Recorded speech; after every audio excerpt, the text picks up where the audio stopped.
Estamos de regreso aquí en Los Periodistas cuando son las 7 de la tarde con 35 minutos. Le damos la bienvenida a el doctor Edgardo Buscaglia. Muchísimas gracias por acompañarnos en este día y lo hemos invitado porque en los últimos días ha habido una fuerte actividad del PRI, del PAN, del PRD, que conforman la alianza Va por México con la Organización de Estados Americanos. Acudieron a denunciar lo que ellos llamaron una narcoelección, una supuesta intervención del crimen organizado en el pasado proceso electoral del 6 de julio. Y pues gracias por estar con nosotros, doctor Buscaglia. Es un placer, ¿cómo están? Felicidades. Muchas gracias, doctor. Bueno, lo consultamos para justamente saber si efectivamente tiene sentido y tiene futuro una denuncia política fuera de México por parte de los tres principales partidos de oposición sobre un fenómeno de intervención supuesta del crimen organizado, no solo en las elecciones de Michoacán, donde ganó Morena, sino de otros estados como Sinaloa, donde también ganó Morena. A su juicio, ¿tiene sentido, tiene fundamento, elementos para presumir que efectivamente hubo esta intervención, doctor? No, yo no vi ningún elemento que a mí me confirme que la delincuencia organizada penetró a Morena más de lo que viene penetrando hace décadas al PRI o al PAN o al PRD o a los Verdes. Yo a lo largo de los años, cuando a mí me llevaban en helicóptero con CEPADE, por ejemplo, en Chiapas, en Veracruz, yo veía claramente a grupos armados con protección de la policía estatal en esos dos casos. Estoy hablando de Veracruz con el PRI, ¿no? Con Duarte. Yo veía grupos armados acarreando a miles de personas y con protección de policías del Estado. En Chiapas lo vi cuando estaba Velasco. Velasco creo que estaba en el Partido Verde. Yo nunca me acuerdo de la afiliación institucional porque no me meto con los... Pero es generalizado el problema de penetración de la delincuencia organizada en el sistema político mexicano. Lo venimos denunciando hace tiempo. Claramente, si estoy observando este fenómeno con la CEPADE al lado mío, no voy a estar denunciándolo yo. O sea, se veía. Y en ese momento el doctor Santiago Nieto intentó frenar este proceso cuando estaba Peña Nieto en el cargo. Y les voy a recordar, yo creo que se las conté esta historia que yo mismo viví en varias oportunidades con la CEPADE de Nieto, que cuando él intentaba detener a estas personas que estaban acarreando gente o llevando cajuelas llenas de dinero del PRI o del Partido Verde, las autoridades estatales los comenzaban a asediar a ellos, a los MPs, a las jóvenes, mujeres y hombres. Una de ellas estaba embarazada, me acuerdo, que las detenían, las asediaban. O sea que estábamos enfrentándonos a estados mafiosos. Y eso yo lo vi en el PRI, lo vi en el PAN. Justo ahora me han pedido que escriba un libro sobre esos casos con una editorial importantísima con la cual yo ya escribí libros en México para documentar mucha de esta corrupción política como delincuencia organizada. Así que si esta gente está en la OEA denunciando casos de delincuencia organizada en el sistema electoral, deberían denunciar esos casos que han afectado a personas y a gobiernos de su propio partido a lo largo de los años. Yo, personalmente, me guío por estudios científicos. Ustedes me conocen que trato de no venir acá a dar opiniones que a mí se me ocurren. Y el estudio científico más importante sobre el tema de reformas electorales y delincuencia organizada y corrupción lo escribió justamente una profesora eminente de la Universidad de Yale, la profesora Susan Rose Ackerman, que es la madre de John Ackerman, con una colega europea, Junikova, con J de Juan, Junikova, que yo les pido que lean. Y en ese estudio científico, con datos duros, técnicas estadísticas de primer nivel mundial, certificado por paneles de científicos anónimos, como todo lo que yo publico o todo lo que publica ella, se determina que el sistema electoral de México, con las características mexicanas, que si quieren podemos entrar en cuáles son esas características, fomentan la infiltración de la delincuencia organizada en todos los partidos, no solamente en uno. Y no es un problema de Morena o solamente del PRI, es un problema generalizado de dineros ilegales. El caso de Lozoya, el caso que envuelve a la delincuencia organizada que Lozoya misma describió en sus testimonios que se filtraron, recordarán ustedes, y que los leímos el año pasado, él describe una delincuencia organizada. Es una delincuencia organizada de cuello blanco, como la más poderosa delincuencia organizada en todos los países que yo trabajo, inclusive Afganistán, que yo trabajé 4 años en Afganistán. La delincuencia organizada más poderosa era la de Karzai, era la del presidente, que estaba filtrando $800 millones a través de un banco y de una persona equivalente a Lozoya que estaba al ladito del presidente Karzai. O sea, la corrupción política que a mí me preocupa es esa corrupción, no la corrupcioncita del Mayo Zambada. Esa es la corrupción. Entonces, cuando yo veo que la Fiscalía General de la República tipifica asociación delictuosa a la tía, al gato, a la señora, yo digo, esa tipificación es un pacto de impunidad, porque realmente hay que irse contra las decenas de políticos que recibieron dineros a través de un caso como Lozoya. O sea que yo ya te estoy dando ahora un caso ligado a Lozoya, te puedo dar casos ligados a los amigos de Fox, si querés, que ustedes recordarán mejor que yo, porque son periodistas fabulosos que han estado describiendo estas cosas. O sea que yo tengo casos de todos los partidos, pero como Morena es un nuevo partido, por obvias razones, podemos ir al PRD también, al tema de los chuchos y de las entrevistas que le hicieron al presidente del PRD, Navarrete se llamaba, un senador, donde él mismo confesó al aire un pacto político de impunidad. O sea que, a ver, es un cáncer que afecta al sistema político mexicano.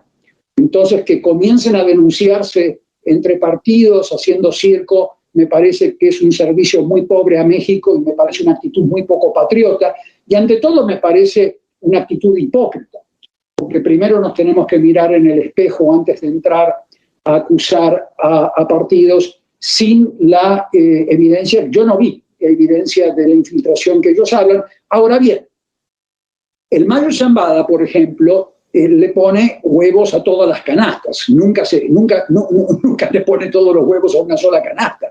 Entonces, uno tiene que partir de la premisa, dado por este estudio científico de Ackerman y Yanikova, que todos los partidos están infiltrados en un ambiente institucional de impunidad, ausencia de auditorías preventivas, ¿no? Auditorías de partidos y auditorías de precandidaturas en cuanto al origen de los financiamientos de campaña, en un ambiente en donde el dedazo, la tómbola y la encuestita a modo determina quién va a ser candidato o no. Tienes a millones de personas mexicanas honestas, trabajadoras, patriotas. A veces se me caen las lágrimas viendo a esa gente luchar diariamente que podrían ser candidatas y candidatos en las listas de los partidos y los ves con las puertas cerradas a esas listas debido al sistema de lista cerrada que la profesora Ackerman y Yanikova consideran un regalo de Navidad para la delincuencia organizada mundial cuando tenés listas cerradas y a dedazo. Entonces, México tiene un desafío histórico por delante, queridos periodistas, un desafío histórico de una reforma electoral en serio y no de iba a decir una mala palabra, y no de la simulación que propone Ricardo Monreal en su documento filtrado y los que lo rodean. Es una simulación para acumular poder, reducir el número de senadores, diputados, resumir el número de integrantes del Instituto Nacional Electoral. Esas son todas reformas cosméticas, make-ups. Pero lo que realmente necesitas en México es una reforma electoral democrática que le dé entrada a las precandidaturas de millones de personas, luchadoras, honestas. El ciudadano y la ciudadana mexicana, a mí me consta, es honesta.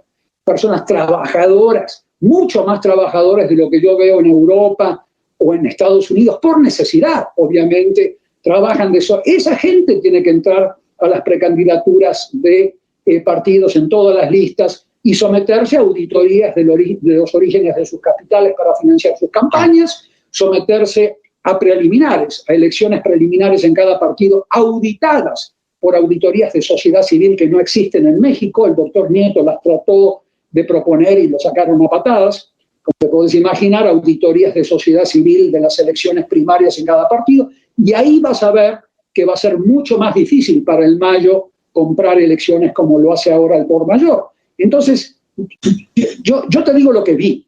Yo no vi elecciones de Morena contaminadas como sí las vi desde un helicóptero de FEPADE, como sí las vi desde Veracruz, como sí las vi desde Tamaulipas, como sí las vi en la época de Yarrington, en la época de Sandoval. O sea, yo vi cosas que realmente tú ves en Afganistán. Y es por eso que a veces el tema Afganistán, cuando a mí me lo sacan, me recuerda mucho a México, porque, bueno, México tiene 3 veces la cantidad de gente muerta y asesinada que Afganistán. Afganistán tiene 3 veces menos asesinados después de 20 años de guerra que México.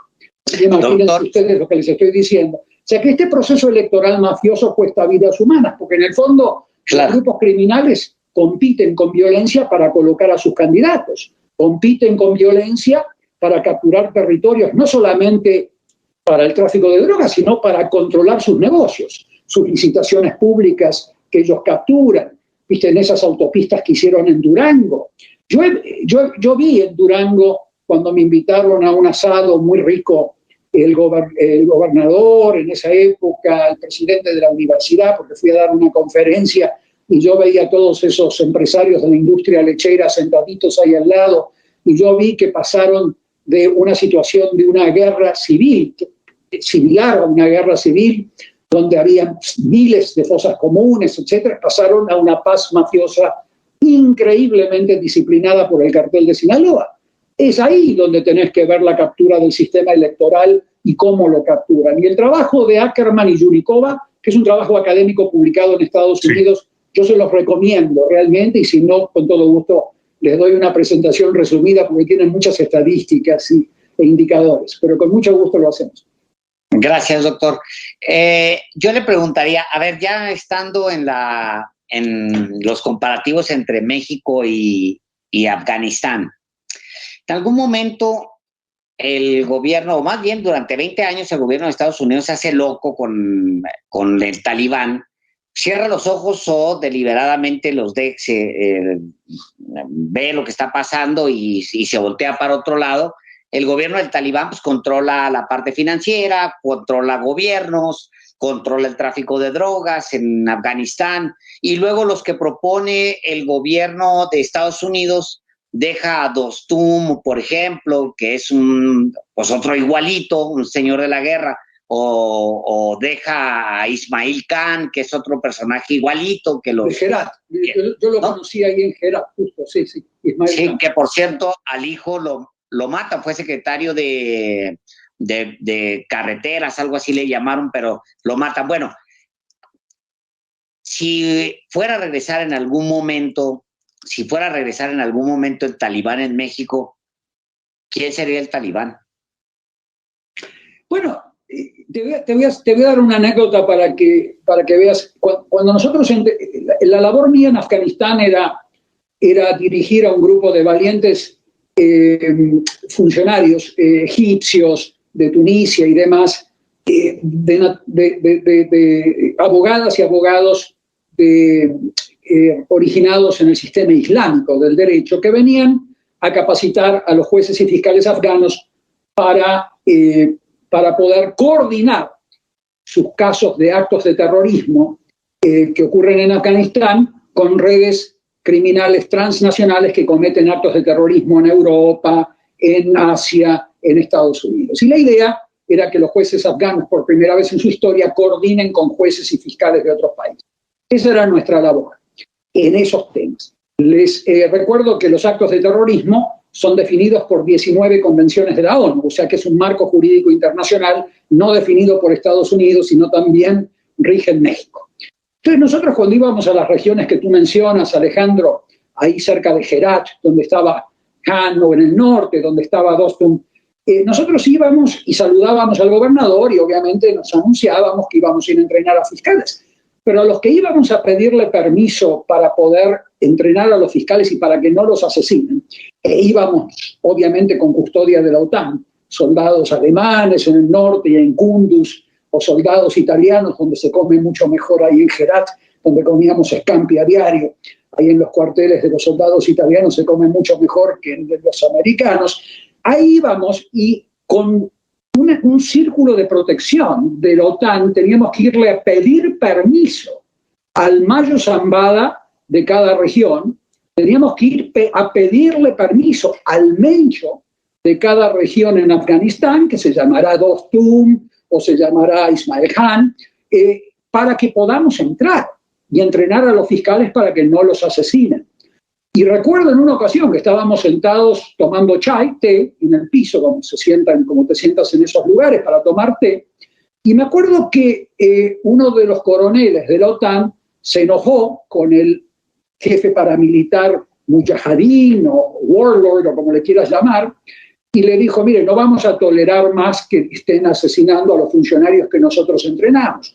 Y recuerdo que el jefe paramilitar, con helicópteros de la OTAN arriba, pero con todo el sistema de protección armado que tenía este jefe paramilitar, le responde al coronel, ustedes han sido libres de venir y son mis invitados, pero no son libres de irse. Se van cuando yo quiero que se vayan. O sea, el gobierno en Afganistán lo ejercían estos 97 grupos tribales étnicos que han venido gobernando esas regiones, algunas que tú mencionaste, separadamente al Estado. Afganistán no tiene un Estado-nación, nunca lo tuvo, nunca existió un Estado-nación. Entonces, todo el poder real en el abastecimiento de agua, resolución de conflictos, provisión de salud pública, lo proveen los jefes paramilitares al estilo del Mencho en cada una de esas regiones. Y hacia allí va México en algunas regiones limitadas que yo he visto en México. Cuando yo entro en la frontera entre Colima y Jalisco, que yo la he caminado con locales que me han llevado a las riñas de gallos y me han llevado a diferentes... Porque yo camino México, a contrario de muchos académicos que trabajaban para García Luna o para estos gobiernos, y nosotros veíamos que la sociedad alrededor de esta gente los reconocían como el poder real. Bueno, así es todo Afganistán, fuera de Kabul o fuera de Herat o fuera de las principales ciudades, y por lo tanto traerles una constitución impuesta, una constitución formal impuesta, con un poder central ejercido por un títere de Estados Unidos, comete el mismo error que cometieron los británicos, y antes los británicos, bueno, los soviéticos, los británicos, los mongoles, los iraníes, los persas. Es un error que han cometido todos los países que han invadido Afganistán y han intentado imponer un poder formal centralizado que nunca es reconocido por la misma gente que vive en todas esas regiones que yo visité durante 4 años en Afganistán. Bueno, México marcha hacia una situación donde los vacíos de Estado cada vez son mayores. México proviene de una situación antes de la Revolución Mexicana donde los vacíos de Estado eran generalizados, como en Afganistán. Se estableció un Estado autoritario, pero un Estado proveedor de servicios formalmente hablando, y ahora de a poco, desde los años 90, se viene desintegrando ese Estado debido a la delincuencia organizada descontrolada, desde el año 95 especialmente, y eso ha ocasionado vacíos de Estado parecidos a los que yo veía en Afganistán durante tantos años. Entonces estamos en una situación muy difícil. Ni siquiera los talibanes pueden gobernar Afganistán. Los talibanes son una fuerza paramilitar que, si bien son afganos en gran medida, fueron educados en las madrasas pakistaníes, o sea, en las escuelas islámicas extremistas de Pakistán, y después fueron organizados y financiados y armados por inteligencia militar pakistaní y enviados en el 94 a Afganistán para establecer un gobierno, ¿no?, que controle Afganistán como títere de Pakistán. Nunca lo lograron tampoco. Tampoco los talibanes lo han logrado. Entonces, lo que uno quiere evitar en México es que esos vacíos de poder aumenten y que yo, cuando vaya a entrenar a fiscales en México, me encuentre que le tengo que pedir permiso al Mencho. para poder entrar en una región. Y eso pronto va a suceder. Ya tengo que pedirle permiso a gente ligada a grupos criminales muchas veces para entrar a lugares, hacérselo saber que vas a entrar y que estás haciendo una investigación académica. O sea, tenés que ir muy despacito y no simplemente lanzarte ahí con autos y con gente que son desconocidas en los pueblos. En México tenés que hacer saber cuál es tu propósito. O sea que yo ya estoy viendo ese lenguaje en las estructuras de poder informal en México, cosa que me preocupa mucho. Entonces, yo creo que ahí hay un paralelismo importante entre Afganistán y la situación de vacíos de poder en México, que es al inverso. México sí tuvo un Estado-nación, uno puede cuestionar lo autoritario que fue ese Estado-nación, pero lo tuvo en la provisión de servicios públicos, créditos, reformas agrarias, infraestructura de irrigación. El Estado estuvo muy presente desde la época del general Cárdenas hasta después, me acuerdo, en los años 60, 70, pero ese Estado se fue desintegrando con una delincuencia organizada que comenzó a privatizar de facto pedazos del Estado para que lo sirvan a ellos. Perdone, doctor, regresando a México, bueno, no se ha ido de México, finalmente trazó este paralelismo. Yo le quiero preguntar brevemente si ve usted alguna señal que desde la Fiscalía General de la República, ahora sí, por lo menos haya un intento por ejercer acción penal de a de veras contra implicados en lo que usted se refería, la denuncia de Lozoya. Uno está en la cárcel, Jorge Jesús Lavalle, otro prefirió irse, Ricardo Anaya, pero hay por lo menos 17 personajes que están directamente implicados en corrupción, alta corrupción en México. ¿Ve señales hacia allá de la Fiscalía? No. A ver, yo veo más activismo que antes en la acusación individual de ciertos personajes, sea este hombre Anaya o sea Lozoya. Individualmente yo veo que están armando casos. Hay que tener cuidado que no lo fabriquen, pero no veo maxiprocesos. Y yo los invito como periodistas a que, los desafío a ustedes, a que se fijen lo que sucedió en Brasil con el presidente Lula y la presidenta Dilma, cuando las fiscalías se fueron contra el 58% del Congreso de Brasil. 58% del Congreso de Brasil fue investigado en maxiprocesos ligados al caso Lavallato, Odebrecht, indirectamente ligado a Lozoya. Pero cuando tú comienzas a ver de que los maxiprocesos que llevaban muchos fiscales de Brasil, independientemente de Dilma o de Lula, y comenzaron a ser acusados, encarcelados, el equivalente a Calderón está en la cárcel en Brasil. Eduardo Cunha, el presidente del Partido Conservador, del Partido del Centro Derecha. Después no se la perdonaron a Lula, claramente, cuando se le tiraron al mismo. Porque, ojo, los mafiosos también hacen contrarreformas. La primera misión cuando llegó Bolsonaro al poder es asegurarse que la reforma electoral antimafia que estableció Brasil en los años 90, con Cardoso y después con Lula, listas abiertas, auditorías de partidos. Lo primero que quiso hacer Jair Bolsonaro fue volver hacia atrás y anular esas reformas. Fíjate tú algo tan interesante. Entonces, Brasil sí comenzó, y ahora están en una contrarreforma mafiosa los brasileños, ¿no? Entonces, Brasil sí comenzó, Colombia desde la centro derecha también comenzó, Rumania comenzó. No veo lo mismo. Veo a un fiscal muy quedado, muy lento, parecería hasta miedoso. Yo no creo que sea ni bueno ni malo, es incorregible. Él pertenece a las épocas del Partido Único de Estado, fue un miembro del equipo de Fox, tengo entendido. Él viene de esos reflejos políticos, el señor Hertz, y se nota en su desempeño. Yo lo único que juzgo es el desempeño institucional. Pero hay buenas noticias. La Fiscalía General de la República tiene a una persona de primer nivel como la doctora Mijangos, a cargo de la Fiscalía Anticorrupción, que conoce a la perfección los mecanismos de coordinación de las 18 instituciones federales mexicanas que deberían estar llevando adelante estos maxiprocesos. Ella sí lo sabe hacer. Hertz nunca lo hizo. Ella sí lo sabe hacer.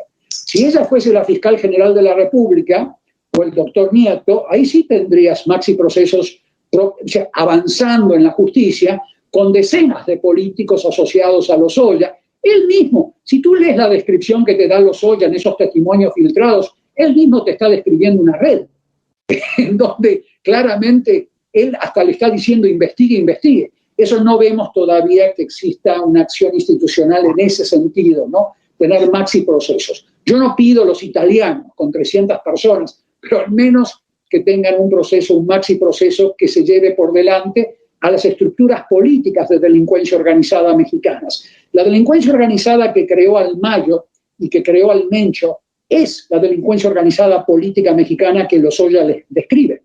Entonces tenemos que avanzar sobre eso y dejarnos de payasadas, de ir a Washington a pedir ayuda a una institución que no tiene capacidad operativa de hacer nada, simplemente hacer shows. Entonces tenemos que entrar a pegarle a este monstruo en todos sus costados, y el presidente, como hizo Lula y Dilma, le haría un gran favor a México, simbólicamente hablando, que él mismo anuncie que una red dentro de su propio partido, Morena, si existe obviamente el fundamento y motivación, está siendo desmantelada. Eso sería un golazo para el presidente López Obrador y lo elevaría políticamente a niveles históricos.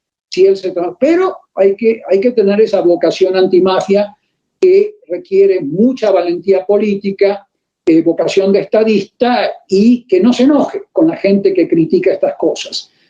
Así que adelante, porque me mencionó en una conferencia de prensa hace unos meses que andaba yo diciendo cosas, entonces a mí también me pegó un poco, pero tenemos que tratar no, yo tengo la piel gruesa, pero tenemos que tratar de implementar estas cosas que en otros países lograron grandes. La idea es que baje este nivel enorme de homicidios que tiene México causados por la delincuencia organizada, que le permiten a un periodista como Jorge Ramos describir el domingo pasado una situación espantosa que no se puede negar. Entonces, lo que yo quisiese es ver que esos índices disminuyen y que avancemos sobre esta delincuencia organizada política a través de una reforma electoral antimafia en serio. Se necesita una reforma electoral antimafia, y muchos de esos elementos están en este artículo científico que les puedo enviar de inmediato a través de la excelente productora que tienen, la señorita García. Gracias, doctor. Muchísimas gracias. Gracias, como siempre, un enorme gusto tenerlo aquí en Los Periodistas. Es siempre un placer. Es un diálogo magnífico con una libertad de expresión que realmente es un ejemplo para todo México. Felicidades. Gracias. Muchas gracias, doctor. Un abrazo. Buenas noches. Que descanses.